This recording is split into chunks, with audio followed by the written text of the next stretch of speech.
Terus Bapak dari unsur Kementerian Agama. Ya.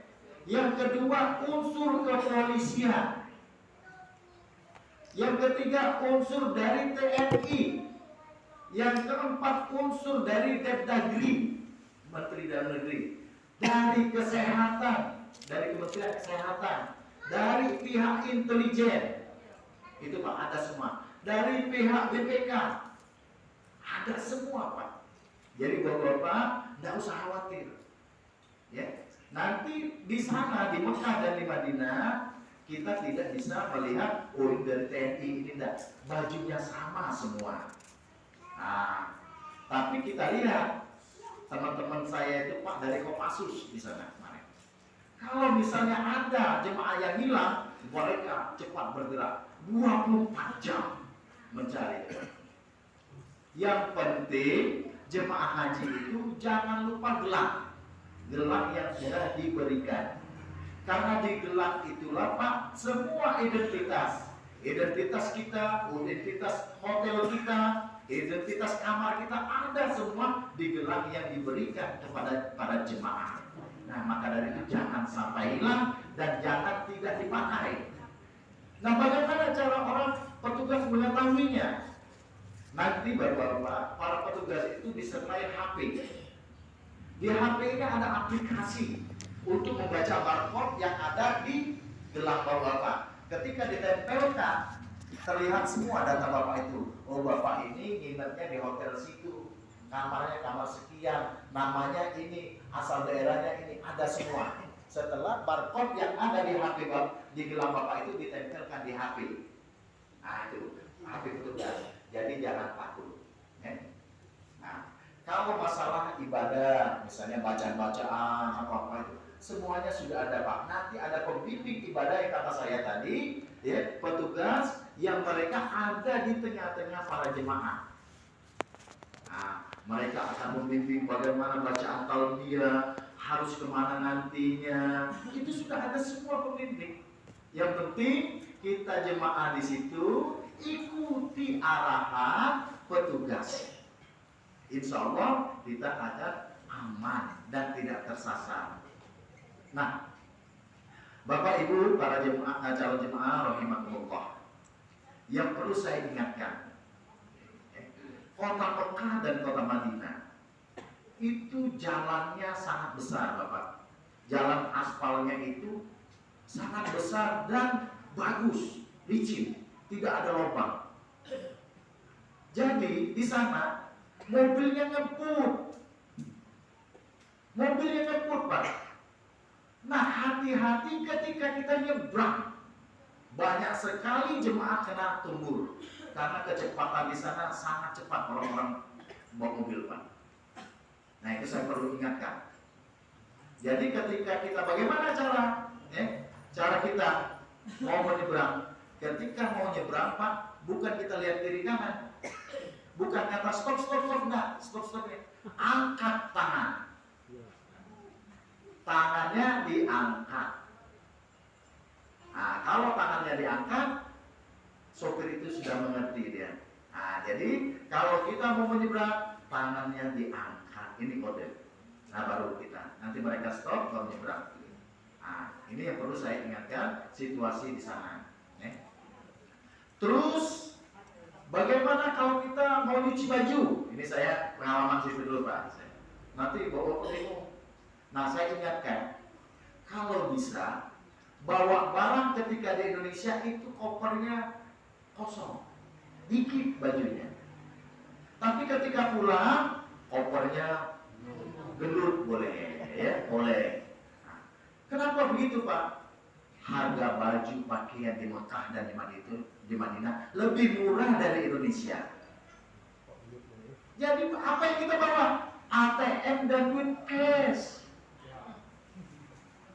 Nah itu, ini. Jadi nggak usah kita bawa pakaian berapa ini, nggak usah. Jadi sedikit saja Pak bajunya, pakaian.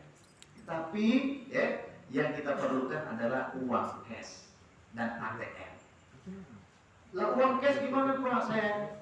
Uang penggantian Bapak itu namanya uang ini. penggantian di asrama haji kan? Living cost. Nah, living cost itu sebenarnya sudah cukup untuk bapak ibu-ibu berada di Mekah.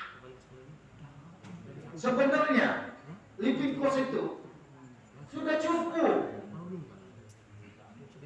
Tapi kadang-kadang kita mau berlebihan, nak beli ke cucu, nak beli ke tetangga, nah itu berlebihan. Tapi kalau secara aturan, living cost yang dikasihkan, yang dikembalikan oleh Kementerian Agama kepada jemaah haji itu sudah cukup untuk berada di Mekah dan di Madinah. Itu sebenarnya, ya. Nah, terus hotel bapak-bapak ibu-ibu di sana nanti hotelnya bagus, bintang 5 dan bintang 6, bagus.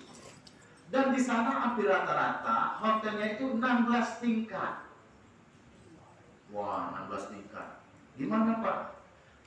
Setiap tingkat itu ada petugas. Ada petugasnya. Jadi kalau bapak nanti tersesat di ini, itu ada petugas semua. Jadi nggak usah khawatir.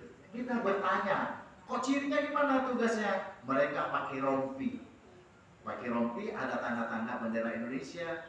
Nah, petugas itu dia terdiri dari kata saya tadi, dari Kementerian Agama, dari kepolisian, dari TNI, semuanya. Mereka bajunya sama, seragam, untuk melayani dan memberikan kenyamanan para calon jemaah haji untuk beribadah di Mekah dan di Madinah. Nah ini. Jadi nggak usah ya. Terus nyuci baju. Di sana tidak ada laundry, Pak. Jadi kita nyuci sendiri. Ke lantai 16, di sana ada sekitar 20 mesin cuci. Tinggal bawa Pak Haji, beli rinso masuk ke mesin cuci. Banyunya Pak, walaupun lautnya jauh, tapi derasnya bukan main banyunya. Jadi masukin. Dan di hotel itu ada air hangat dan air dingin untuk kita mandi. Jadi kita bersama-sama. Air aquanya ini botol besar dikasih setiap hari. Buahnya ada untuk kita waktu makan, ada buah. Jadi di sana. Jadi tidak usah timbulkan kekhawatiran bagi kita. Baik pelaksanaan jemaah ibadah maupun kita ketika kita ada di hotel dan di jalan. Tinggal bagaimana sekarang kondisinya, yaitu kita berdoa dan jaga kesehatan. Itu sebenarnya kunci kita ya. Berdoa dan jaga kesehatan. Nah, ini kuncinya. Karena apa? Ibadah haji adalah ibadah fisik yang membutuhkan tenaga yang kuat. Nah, terus makanan. Kita kan kadang-kadang khawatir, ada nggak pete jengkol di sana? Aduh, punya Pak. Nanti di dalam hotel Bapak itu ada toko banyak, di lantai bawah itu banyak orang berjualan, orang-orang sana. Nak pete jengkol ada, nak nasi goreng ada. Nah, di situ banyak.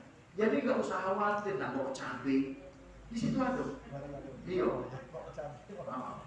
Nah, jadi nggak usah khawatir, jangan terlalu banyak beban ketika kita itu fokus ibadah. Dan pakaian, kata saya tadi, fokus untuk pakaian kita sehari-hari berapa lembar. Di sana banyak Pak, ada pasar kaki limanya, ada tokonya, bermacam baju. Ada baju dari Indonesia, dari Cina, sama dengan di pasar kita. Dan harganya agak lebih murah. Itu yang saya rasakan. Tinggal kita memilih mana. Terus di sana situasi alhamdulillah, apa kata para orang yang sudah berjemaah haji di sana, itu baju kita walaupun kita pakai sehari-hari ya di sana panas, tapi tidak bau keringat Pak. Nggak usah khawatir. Kadang-kadang ada orang 1 minggu baru nyuci. Itu kan, nggak bau baju kita Pak, nggak bau. Yang penting hindari dari najis saja. Nah inilah situasi. Yang selanjutnya Bapak Ibu, yang perlu saya ceritakan supaya kita jangan ini. Nanti kita ini ada yang melalui KPIH, ada yang tidak. Pak, gimana saya yang pakai yang tidak pakai KBH? Jangan khawatir. Kementerian Agama sudah menerbitkan, kata saya, 1000-an petugas untuk melayani para jemaah. Nggak usah khawatir. Kita yang mandiri. Bahkan banyak orang, Pak, di sana saya lihat ketika di hotel, setelah mereka habis nanti ngambil haji, itu 2 laki bini jalan-jalan naik. Mereka kemana-mana ada sama teman-temannya. Nah, kalau kita pakai KBH, saya lihat di sana, maaf, bukan saya yang aneh. Kadang-kadang orang KBH-nya, woi kita ke mall situ. Nah, padahal bapak itu mau jalan-jalan berdua sama suami istri. Nah, makanya kita kadang-kadang memfokuskan bagaimana jemaah haji itu mandiri. Dia mengerti, karena kekhawatiran kita di sana kadang-kadang, wah gimana, ada nggak orang menemani saya? Bagaimana kalau saya mendapat kesulitan di sana? Itu petugasnya sudah ada semua di sana, Pak, sudah disiapkan.